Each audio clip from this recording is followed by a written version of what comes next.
Salam, selamat bertemu kembali saudara yang terkasih. Saudara, saya sedang berada di tepi jalan yang sepi di Malinau. Ini daerah termasuk desa Tanjung Lapang. Dan beberapa waktu yang lalu saya melihat membuka-buka YouTube dan menemukan beberapa hal yang seharusnya tidak terjadi antar jemaat Tuhan. Tapi saya hanya mau mengemukakan pandangan hari ini sambil membuat kita merenungkan firman Tuhan. Ada pertanyaan yang bagi saya perlu ditanyakan, tetapi sebenarnya tidak perlu ditanyakan. Saudara, pertanyaan itu seperti ini. Bisakah manusia mendengar Tuhan? Saudara yang dikasih Tuhan, kalau kita kembali ke dasar firman, dasar penciptaan, kita diciptakan untuk bersekutu dengan Allah. Dan teologi kita berkata bahwa kekristenan itu bukanlah sekadar agama. Ada yang lebih ekstrim lagi dan berkata bahwa kekristenan bukan agama. Itu agama saudara yang diakui. Tetapi dia bukan sekadar agama, bukan cara manusia mencari Tuhan. Tetapi kekristenan adalah persekutuan pribadi dengan Tuhan. Allah yang mencari manusia. Nah, saudara dikasih Tuhan, kalau kita kembali ke pertanyaan tadi, apakah manusia bisa mendengarkan Tuhan? Bisa, karena kita diciptakan untuk bersekutu dengan Dia. Bagaimana kita bersekutu dengan Tuhan kalau kita tidak bisa mendengar Dia? Dan memang saudara, dari beberapa hal yang saya temui, ada beberapa tingkatan-tingkatan hubungan persekutuan. Saudara dikasih Tuhan, saya sebagai hamba Tuhan yang baru 20 tahun ini melayani Tuhan secara full time, saudara, saya punya sedikit pengalaman, tetapi saya tidak mendasarkan renungan hari ini dari sebuah pengalaman pribadi. Mari lihat firman Tuhan dari Kisah Rasul 8 ayat 26. Kemudian berkatalah seorang, sebenarnya malaikat tidak pakai kata satuan seorang, karena malaikat bukan orang, saudara. Jadi kita pakai sebuah, tidak cocok juga. Kita sebut saja satu malaikat, gitu ya. Jangan sebuah, saudara. Nah, ada satu malaikat. Kemudian firman Tuhan berkata, malaikat Tuhan kepada Filipus, dia berkata pada Filipus, bangunlah dan berangkatlah ke sebelah selatan menurut jalan yang turun dari Yerusalem ke Gaza. Jalan itu jalan yang sunyi. Saya buat penyelidikan berapa tahun tentang firman Tuhan, tapi saya tidak ke sana karena akan lama, saudara. Nah, di firman Tuhan ini memang jelas dikatakan bahwa malaikat Tuhan berbicara kepada Filipus. Dan saudara mungkin berkata, oh Pak Pendeta, itu adalah malaikat. Saudara yang dikasih Tuhan, malaikat adalah roh. Bagaimana kita mendengar suara malaikat? Karena dia adalah entitas yang berbeda dengan kita. Dia bukan makhluk jasmaniah seperti kita, saudara. Nah, karena kita adalah makhluk rohaniah juga, kita bisa mendengar perkataan-perkataan yang disampaikan oleh Tuhan atau dari malaikat-malaikatnya jika Tuhan menginginkannya. Nah, saudara dikasih Tuhan, kadang-kadang saudara, kalau saudara mengerti firman Tuhan tentang persekutuan pribadi, semakin kita akrab dengan seseorang, kita semakin kenal bagaimana kehadirannya. Nah, saudara, di ayat ini dikatakan bahwa ada seorang sida-sida. Saudara tahu sida-sida? Sida-sida itu adalah yunak, kasim, orang yang bekerja di istana raja. Dan untuk menghindari hal-hal yang tidak diinginkan, mereka dikebiri, saudara. Kebiri tidak sembarang kebiri, menghilangkan alat reproduksinya sebagai laki-laki, saudara. Jadi orang ini adalah seorang Ethiopia, saudara yang dikasih Tuhan. Dia seorang pembesar dan kepala perbendaharaan, ini pejabat kerajaan setingkat menteri. Ini Sri Mulyaninya Ethiopia.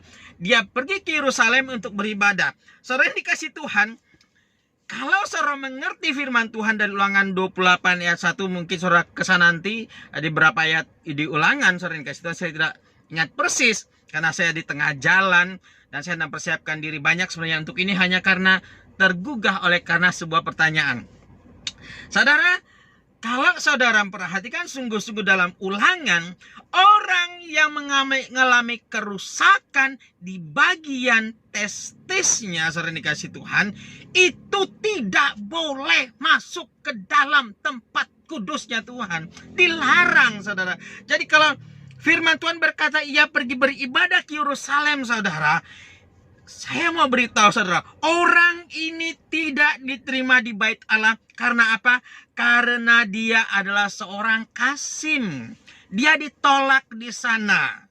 Dan saudara, itu sebabnya kita bisa mengerti kenapa ketika ayat 29 lalu kata roh kepada Filipus, pergilah ke situ dan dekati kereta itu. Roh Kudus sekarang yang bicara kepada Filipus, saudara, yang dikasih oleh Tuhan. Nah, di sana dikatakan ketika Filipus naik, dia tanya kepada sida-sida ini, saudara dikasih, orang Kasim ini, orang yang dikebiri ini, kamu ngerti enggak apa arti firman Tuhan itu? Kemudian sida itu jawab dia, aku bertanya kepada tentang siapa? Bukan. Di ayat yang ke-31, bagaimana aku dapat mengerti kalau tidak ada yang membimbing aku? Berarti dia tidak diterima di tempat ibadah di Yerusalem. Dia pulang sebagai orang terluka, saudara dikasih Tuhan.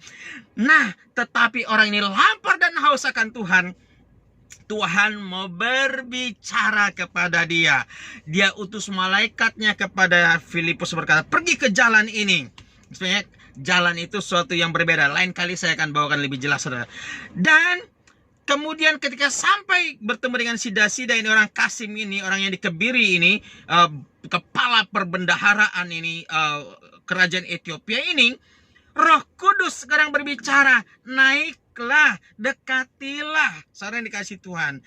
Dan di sana Roh Kudus mau berbicara kepada orang Ethiopia yang ditolak ini, saudara, karena dia kepahitan, terluka, dia cari Tuhan tapi dia ditolak oleh dunia. Saudara, seringkali saudara yang dikasih Tuhan, orang yang lapar dan haus akan Tuhan, orang yang membutuhkan Tuhan, seringkali kita tolak seperti orang ini. Tapi saudara yang dikasih Tuhan, jika hari ini kau berkata, Pak Pendeta, saya ditolak, Pak Pendeta, saya sudah punya dosa yang bertumpuk-tumpuk, dan ketika saya di gereja, orang menatap saya berbeda, orang menghakimi saya, orang menolak saya. Saya mau beritahu, Allah tidak kehabisan cara untuk menemui orang-orang yang sungguh-sungguh mencari dia.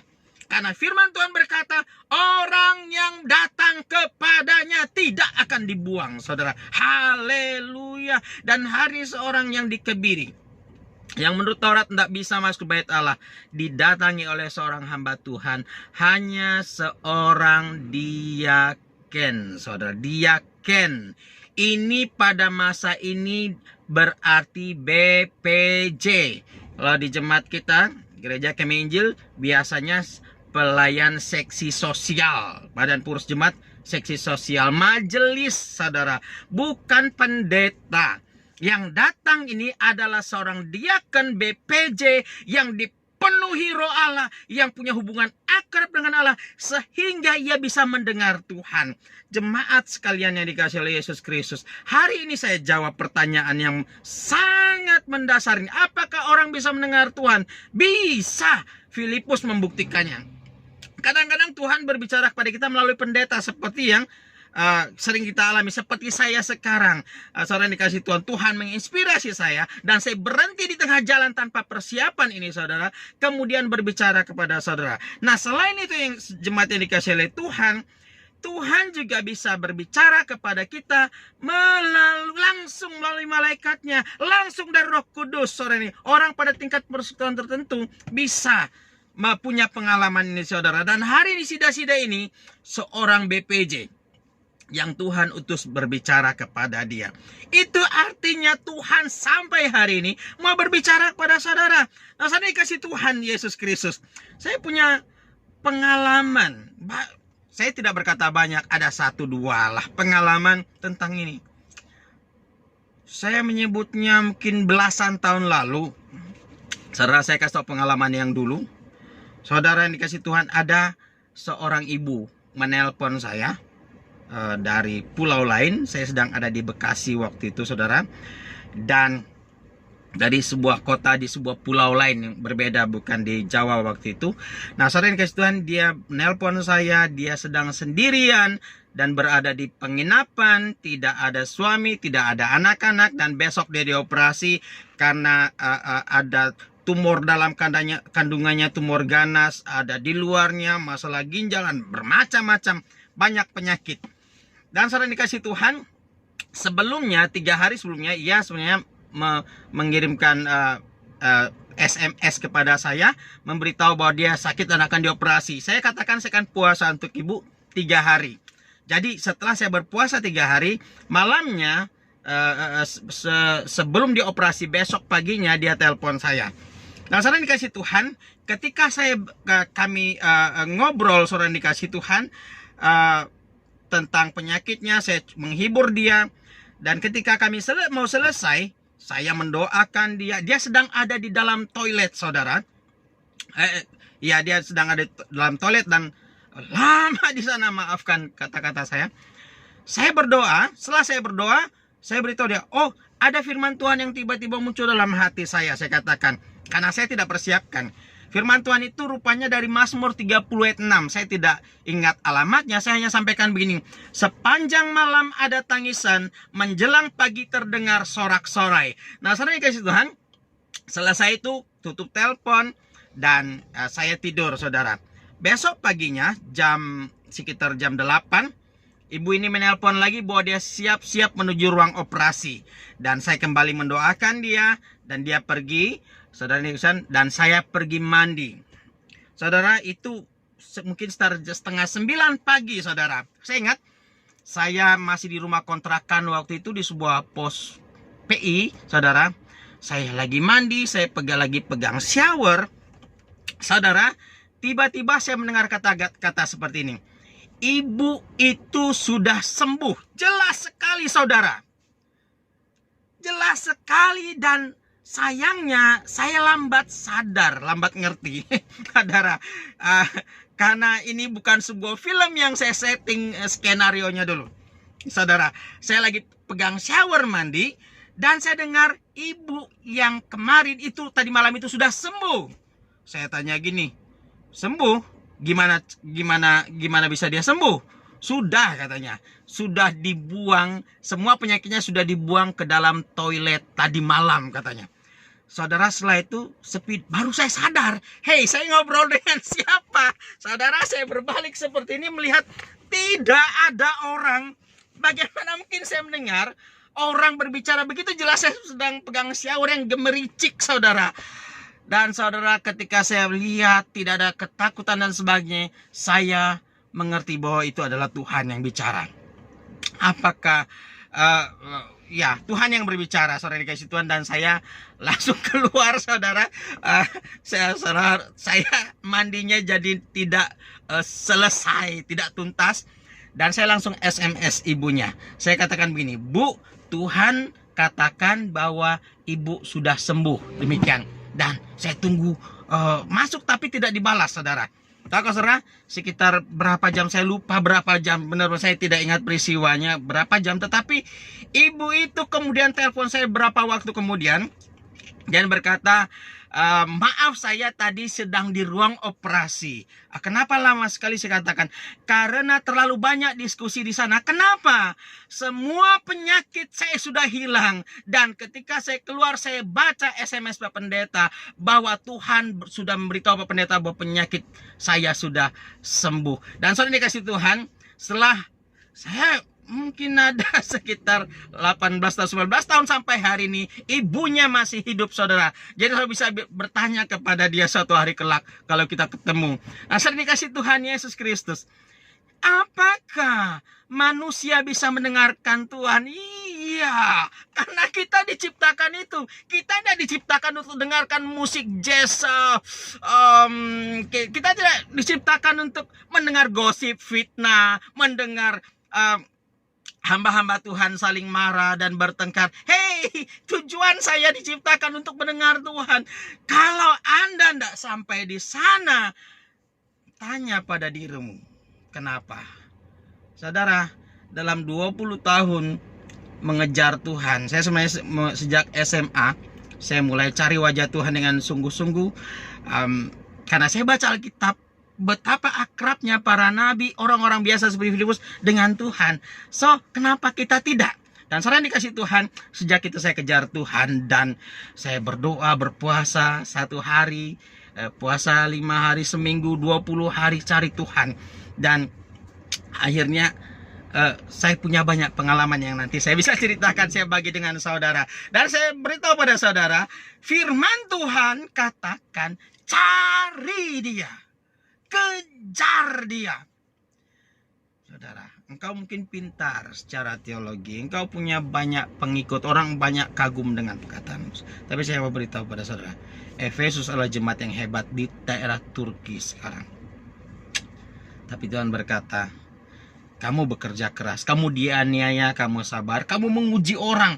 Orang yang mengatakan mereka rasul, mereka nabi, kamu uji teologi mereka. Ternyata salah, kamu menemukan mereka palsu. Tapi sehebat apapun kalian, aku mencela, aku mengkritik, aku tidak suka dengan satu hal yang kalian, yaitu kalian sudah meninggalkan kasih yang mula-mula, kata Tuhan.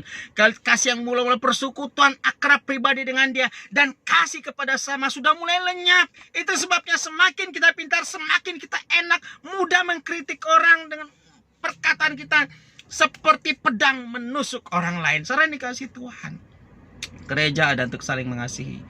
Kalau engkau lihat orang salah, panggil secara pribadi, doakan. Saudara, saya baru-baru ini difitnah orang. Baru-baru ini difitnah orang, saudara. Dikatakan sesuatu yang saya tidak lakukan.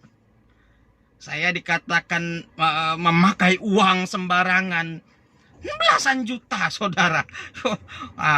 Saudara Tuhan, dilapor, difitnah dan diselidiki tidak ada. Terus saya gimana? Sudah selesai, selesai saja. Ampuni, berkati, selesai, saudara. Jangan berkelahi. Saudara yang kasih Tuhan, mari saling mengasihi.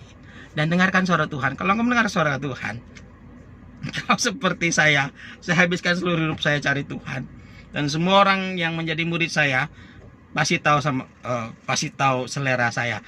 All about deeper life. Saya pria yang membosankan.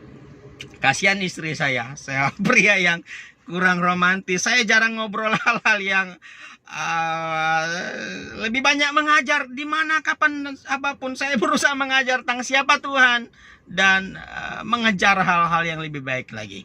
To be the best of you, versi terbaik dari saudara. Terima kasih saudara untuk menyaksikan video singkat ngoceh saya.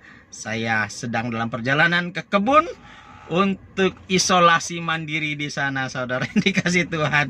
Selamat menikmati hadirat Tuhan dan cari wajah Tuhan dan dengarkan suaranya. Haleluya, haleluya. Kita berdoa dulu. Bapak, hamba berdoa untuk sahabatku yang mendengarkan apa yang hamba sampaikan hari ini dari hati Tuhan. Dalam nama Yesus, Tuhan memberikan pewahyuan kepada mereka. Mereka mengerti, mereka mengejar Tuhan, mencari wajah Tuhan. Dan aku berdoa Bapak, ada di antara mereka yang penasaran dan kemudian mencari wajah Tuhan sungguh-sungguh dan mendengar Kau berbicara kepada mereka di dalam nama Yesus. Amin, amin, amin.